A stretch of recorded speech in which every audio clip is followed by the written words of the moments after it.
the years I've been at UCLA, most recently, just as my first year as department chair, I've been honored to work with many remarkable colleagues, really phenomenal students, and distinguished alumni.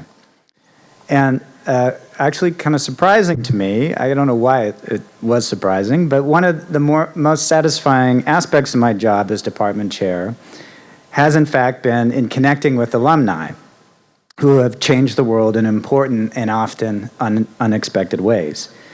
And today's keynote speaker is really an excellent example of this. Detroit City native, Dax Shepard received his bachelor's degree with Latin honors in anthropology here at UCLA in 2000. He's still celebrating. While attending UCLA, Dax also began training at the Groundlings Theater for Improv and Sketch Comedy. As it turned out, this dual training in anthropology and improv proved to be a potent mix, helping him to land his first major TV role in Punk'd in 2003, which is actually an aspect of Dax's filmic history that has had me, to be honest, just a little nervous about what might happen at any minute here today. Since that time, Dax has appeared in numerous films, including Without a Paddle, Idiocracy, Employee of the Month, Baby Mama, The Judge, and This Is Where I Leave You. He's also written, directed, and starred in the movies Chips, Hit and Run, and Brothers Justice. Dax is also well known for his role on the network television drama Parenthood, for which he received a 2015 People's Choice Award nomination. Dax will next star in Fox's upcoming comedy pilot, Bless This Mess. Finally, incorporating some of his anthropological interests and skill sets, he's also recently launched a podcast titled Armchair Expert, in which he speaks with and interviews some of the most iconic creative personalities around the world. So, please help to give me a warm and proud welcome to one of our very own former students, Dax Shepard, our 2018 Department of Anthropology Commencement speaker. Thank you. Hello. Thank you for having me. It's very flattering. As I stand here, I guess I didn't anticipate how many parents it takes to get 200 people to graduate. So just you guys, good job. You did it. So, as he said, my name is Dax Shepard, and I am living proof that a degree in anthropology can lead to great riches. Just not in the field of anthropology. Now, tradition would insist that as your commencement speaker, I should bestow upon you a giant gleaming pearl of wisdom, something you can take with you as you embark on this next phase of your life. Unfortunately, I am the wrong guy for that. I'm much better suited to tell you what not to do and how not to behave. So instead, I will urge you to use the many pearls of wisdom you've already received here at UCLA. You're all anthro majors, which I think says all the right things about you. It means you really did come here to learn, because there's almost zero real-world application for this degree. You were interested in why and how humans are the way they are. And I think as a human, those are among the most profound questions we can ask. When we study anthropology, we discover the massive, unavoidable impact evolution and culture have on our species. We evaluate these forces with a clinical, dispassionate view. We cling to cultural relativism, or at least we did in 2000. If you guys have abandoned that years ago, you just bear with me. We cling to cultural relativism in order to prevent judgment from getting in the way of our learning and understanding. We watch old films of the Yanomamo whacking each other over the head with huge clubs and think, bingo, ceremonial display of courage. We see Frodo, the alpha male chimpanzee, running maniacally through the forest, beating the shit out of every single tree, branch, and chimp he can get his hands on. And we note, ah yes, Frodo has very effectively displayed his dominance. The social hierarchy of the troop has been firmly enforced. Check. We did that. We stayed neutral so we could understand, or at least most of us did that. And now, as a result, we have a healthy respect for the power of evolution and culture. The mingling of these two instruments explains nearly every little peculiarity of our human emotions, desires, and behaviors. And now that you understand this, I'm going to advise you that you put cultural relativism on the shelf for a bit and turn a fierce, judgmental eye onto yourselves. I want you to be aware that each one of us is equally at the mercy of our culture and evolution, as are the Yanomami or Frodo the chimpanzee.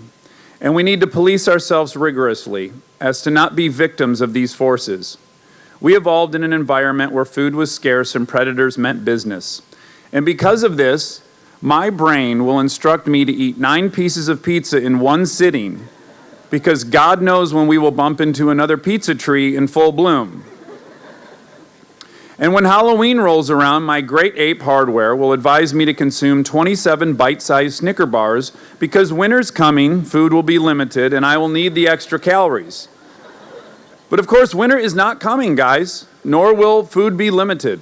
I live in California, Postmates is a thing, and Snickers bars are sold year-round. So I need to quiet these voices because these are vestigial impulses. They served us at one time, but now they need to be closely monitored. Historically, we have lived in multi-member groups, and our biology and our culture reflect that. Hierarchy was paramount. It controlled our access to food, shelter, mates, and in the saddest case, for the Japanese macaques, access to the hot tub, where the party is. My ranking, where I fit in my group, is probably my greatest preoccupation, even when I'm totally unaware of it. If I go to a concert at the Hollywood Bowl and my seats are in the 7th row, I can't help but look at the people in rows 1 through 6 with extreme envy. I tell myself that I'm jealous of their proximity to the stage because you can see better from there and hear better from there. But that is BS. I can see and hear plenty fine from the 7th row, and I know this is BS because I have a degree in anthropology.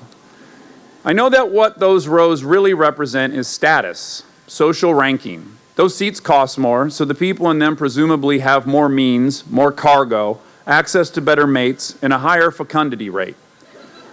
Those 6 rows make me feel less than. Why? Because I'm a stupid social primate who cares about that stuff. And when I go on Instagram and I notice that a fellow male actor of comparable talent and sex appeal has 3 times as many followers as I do, my stomach sinks. Cortisol floods my system. I'm powerless over it. It's physiological. I infer that I must be a zeta male or gamma male at best. This other actor of relative talent and sex appeal is most certainly getting way more grooming than me. Just because we have studied it and understand it does not mean we have transcended it. And that's what I want to beg of you, to transcend our apeness. Be mindful of which aspects of our culture are progress and which are reactions to outdated insecurities over food, safety, and rank. We have so much vestigial wiring, us, them, in-group, out-group, tribalism, and we have to fight it. We have to be mindful and push back. We have to take all of this understanding that we got at this wonderful school and use it for positive cultural growth. We are pretty much stuck with our biology or our hardware, but our culture, the software we're running, has the potential for limitless updates. It's a system we get to guide, and it has the power to mute our fears and amplify our hope. And the number one thing, the message I want to scream at all of you with the bullhorn, stop comparing yourself to other people. The only person you should ever be comparing yourself to is a previous version of yourself. Are you growing? Are you getting healthier? Are you getting stronger? Liberate yourself from the monkey hierarchy. There are 7 billion people in our group, so it is safe to assume that no one here is ever going to achieve alpha status. And remember, when you're in a group or at work or in a social setting, and someone has been identified as the jerk, the loser, or the a-hole, simply acknowledge why it feels so good to gossip about them with your peers. You're still free to hate them, but just admit that the reason it feels so good is because that person has been ranked the lowest. And in a world where we are constantly struggling to know where we are in the pecking order, it is a great relief to know at least we are not last. Use your anthro superpowers for good. Use them most on yourself. You deserve transcendence. I'm a father of 2. I'm married. I've succeeded for the most part at a job I dreamt of. But tied with all of those things is my pride for having graduated from this school.